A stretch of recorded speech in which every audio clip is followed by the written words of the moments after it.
Gold trusted gold buyers. మీరు తాకట్టు పెట్టిన బంగారాన్ని విడిపించి ఈ రోజు ఉన్న మార్కెట్ ధరకు కొనబడును.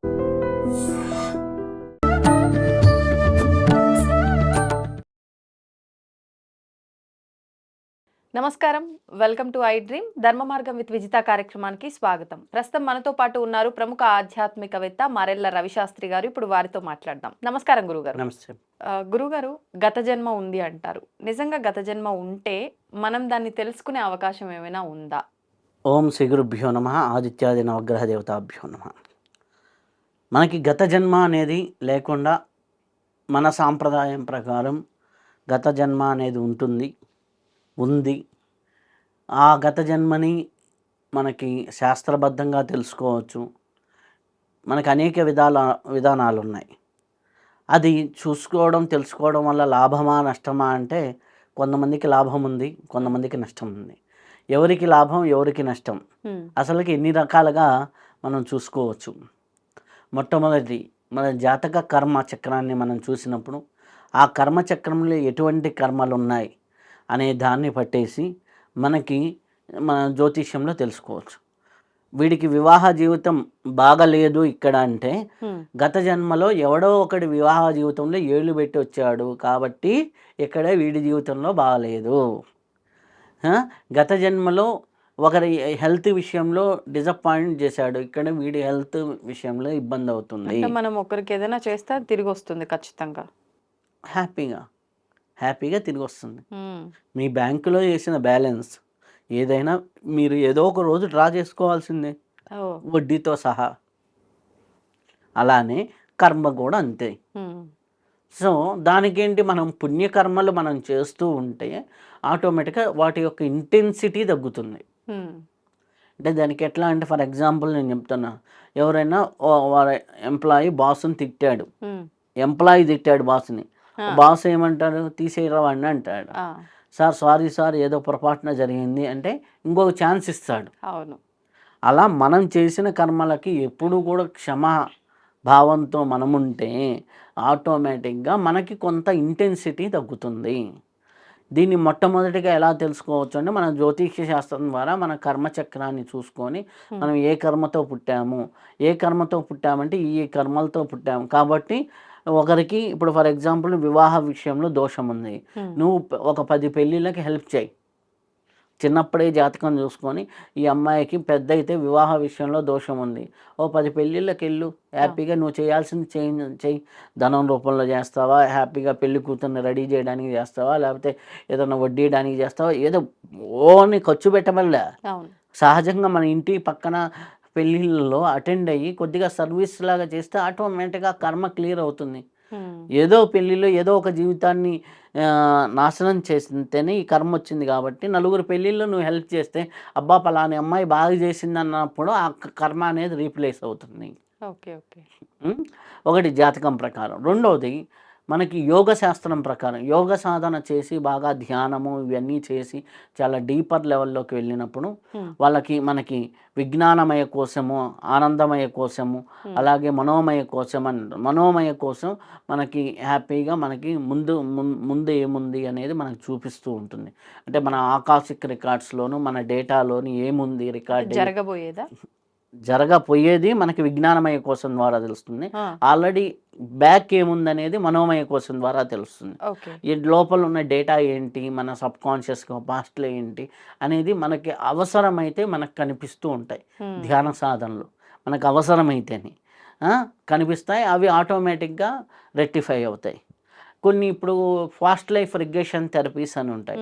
ఫాస్ట్ లైఫ్ రిగ్రెషన్ థెరపీస్లో మనం వెళ్ళేసి హ్యాపీగా ఆడపోతే వాళ్ళు కొన్ని కౌన్సిలింగ్స్ ఇస్తారు కౌంట్స్ చెప్పి లోపలికి డీప్లోకి వెళ్ళి మన గత జన్మలు ఏదో చూసుకునేటట్టు చేస్తారు. అది ఒకటి ఉంది. అంటే మనం తెలుసుకోవడానికి ఒకటి జ్యోతిష్య పద్ధతి చాలా సులభమైన పద్ధతి. ఓ మంచి జ్యోతిష్యుల దగ్గరికి వెళ్తే హ్యాపీగా నీ కర్మ ఇది నాన్న, నువ్వు ఇది క్లీన్ చేసుకో సరిపోతుంది అంటారు. లేవు రెండవది ఏంటి అంటే, వారు సాధన చేసి ధ్యానము యోగ శాస్త్రము సాధన చేసి గత జన్మలు తెలుసుకోవడం, ఇది అవసరమైతేనే వాడికి కనిపిస్తాయి, అనవసరంగా కనపడం.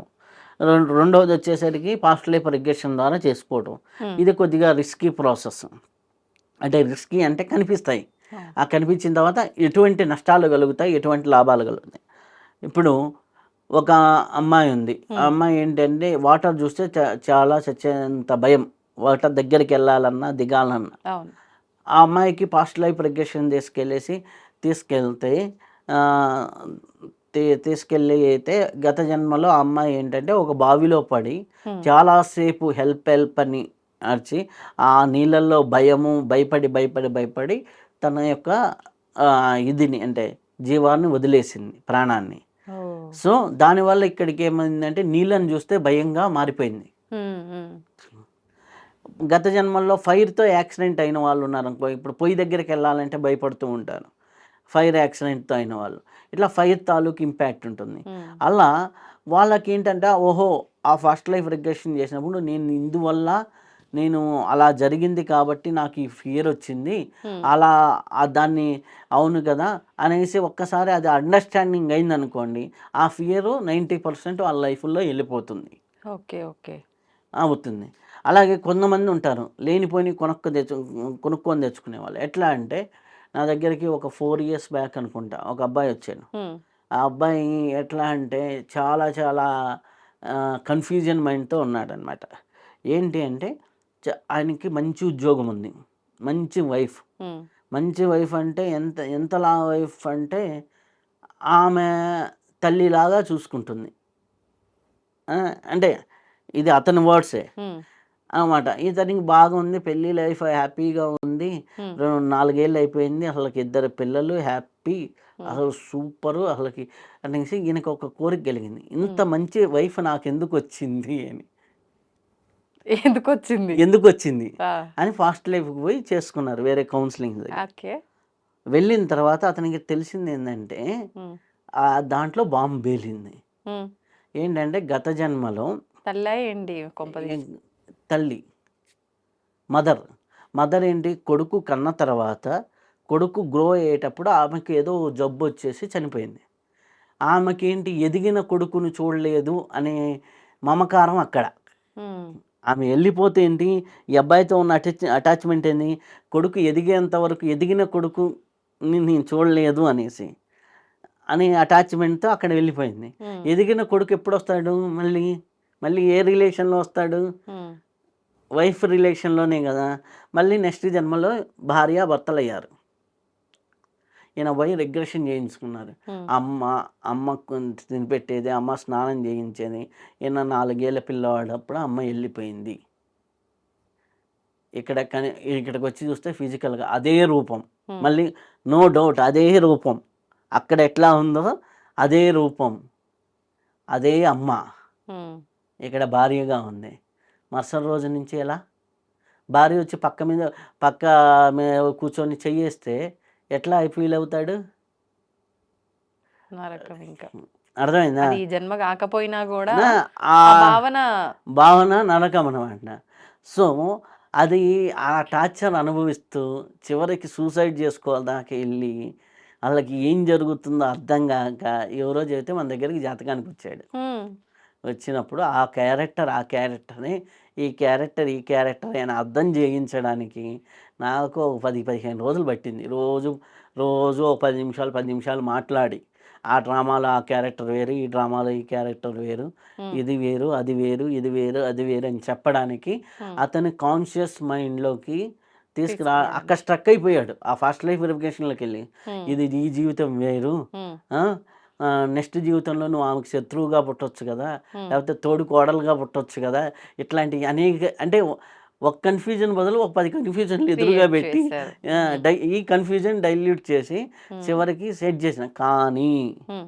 ఇంతకు ముందరున్నంత హ్యాపీగా తను ఉండలేడు.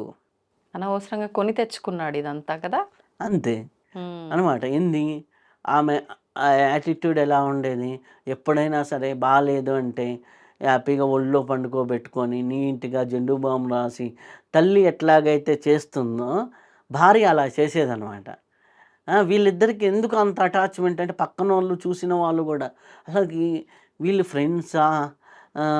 వీళ్ళేంటి అనేది ఎవడికి అర్థం గానంత అటాచ్‌మెంట్ అంటే దాన్ని ఎవరు వర్ణించలేరు. హ్మ్. అంటే అన్యోన్యంగా ఉంటారు. అన్యోన్యంగా అనేదానికి దానికి అనమాట. అంత ఇద్దరిది ఒకే మాట. ఎట్లా అంటే ఇంట్లో మాట్లాడితే మా ఆవిడ మాట్లాడిందా మా ఆవిడ చెప్పిందే కరెక్ట్ అని నేను వినకుండా చెప్పేసే స్థితి వచ్చింది వాళ్ళ ఫ్యామిలీలో.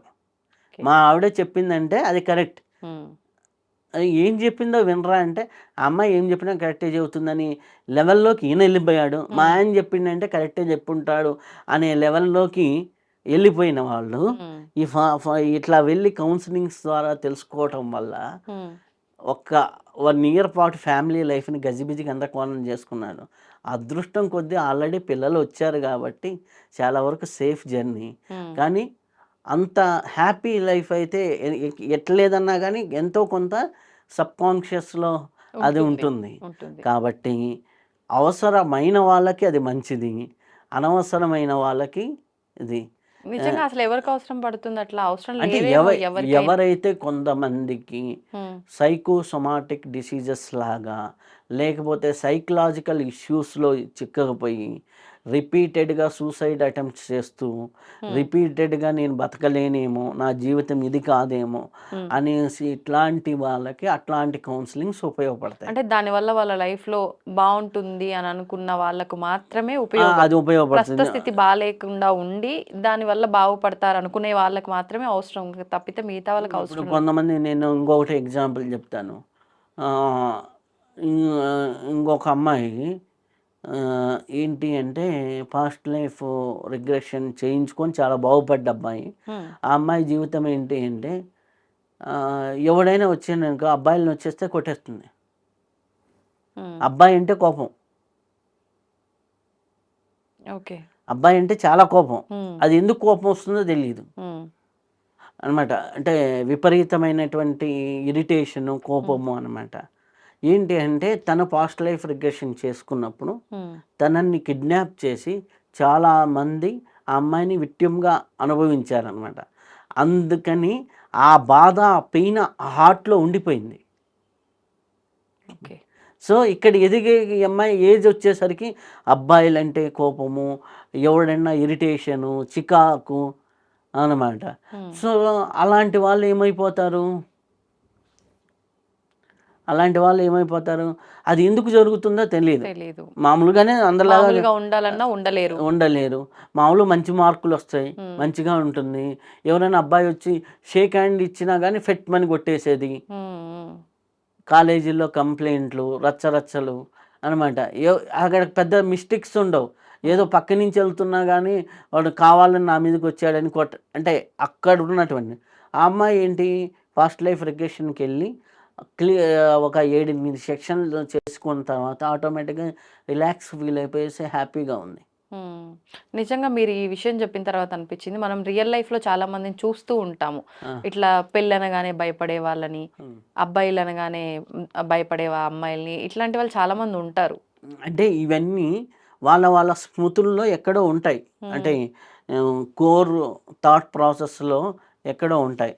అవన్నీ కూడా ఆ థాట్ ప్రాసెస్లో ఉన్నవన్నీ కూడా ఆటోమేటిక్గా వీళ్ళకి తెలియకుండానే ఎఫెక్ట్గా మారుతూ ఉంటాయి.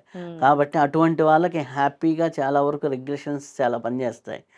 ఇట్లాంటి వాళ్ళు ఎవరన్నా ఉన్నారనుకోండి, మంచిగా ఉండి పోయి చేయించుకోవాలనుకున్నాను, ఎందుకు హ్యాపీగా మెడిటేషన్ చేసుకోండి, హ్యాపీగా సాధన చేసుకోండి, హ్యాపీగా కనిపిస్తాయి, మీ జన్మలు మీరు కనిపిస్తాయి, హ్యాపీగా చూసుకోవచ్చు. ఆ చూసుకున్న తర్వాత హ్యాపీగా మీరు మంచి డెసిషన్ తీసుకోవచ్చు, మంచిగా హ్యాపీగా బాగుంటుంది. ఓకే, ధన్యవాదాలండి. ధన్యవాదాలు. తవ్వుతూనే శివలింగం సరే దాన్ని అట్లా కప్పేసేయండి, చూపించదండి. కృష్ణ ఇస్ దేర్, మూర్తి పూజ కాదు, సాక్షాత్ బ్రజేంద్ర నందన భగవాన్ ఉన్నారు మూర్తిలో. ఏమీ ఆశించకుండా ఆరాధించే వాళ్ళు కూడా ఉన్నారా ప్రభుజీ? నిజమైన భక్తి అంటే మనకు తెలియదు కాబట్టి